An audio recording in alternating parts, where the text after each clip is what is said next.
Alex Cherones, my guest on News Talk 710 KURV. He is a cybersecurity expert with over a decade of experience. He is a partner at Headstorm and the former CTO of a publicly traded company, and again, has over a decade of experience in commercial and cybersecurity leadership. And, from my perspective, there's 5 really areas of things that folks can do to try to overcome these things. And they're not terribly difficult either. Okay. What are those steps? Because I'm ready. I'm writing them down. Yeah, write them down. Grab a pen, grab a crayon, pencil. It doesn't matter. But really, there's 5 areas that you want to focus on. One is basic blocking and tackling. Update and patch your software. So if you're one of those folks out there that your computer continually prompts you and says, hey, would you like to install your updates? And you say later, and you delay it, all that time is effectively leaving a vulnerability unpatched. A lot of the time in these software updates that are pushed by software providers and hardware providers is they're patching security vulnerabilities on their systems. So that's, again, like I say, basic blocking and tackling was one of the things that you want to do going into the weekend if you haven't done so already.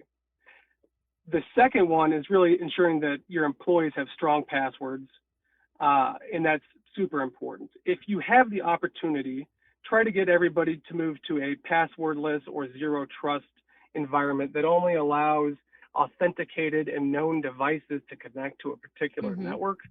And you can even kind of get a little bit more technical and manage the time of day that somebody can connect a device to the network. That's a little bit more complicated, but again, at the end of the day, just make sure that you have strong passwords. It's not admin or admin one.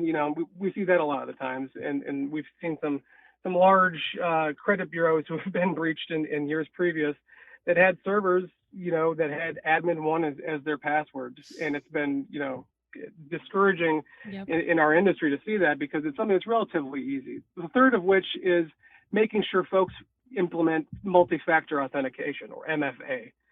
And MFA is really making sure that all of your software, whether it's your social media profiles or it's your email, actually will do an additional layer of authentication, meaning it will send you an SMS and say, is this really you? And then you have to go through the extra step of authentication and say, yes, it is me. We actually want people to use application-based multi-factor authentication nowadays.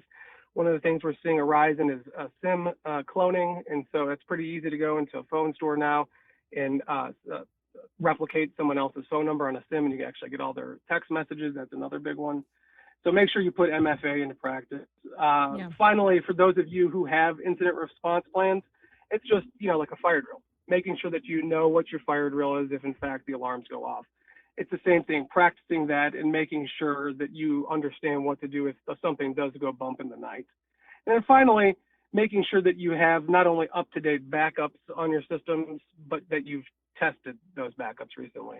I wrote them all down, and sadly, Alex, I'm one of those people that software update later, or hey, your password seems to have been in a recent data breach. Do you want to change it? Nah. Right. Oh, maybe later.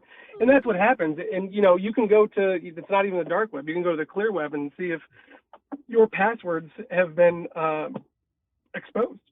Oh. Alex, thank you so much for joining me. Hopefully I get to have you on the program again. That is Alex. He is a cybersecurity expert, my guest on News Talk 710 KURV.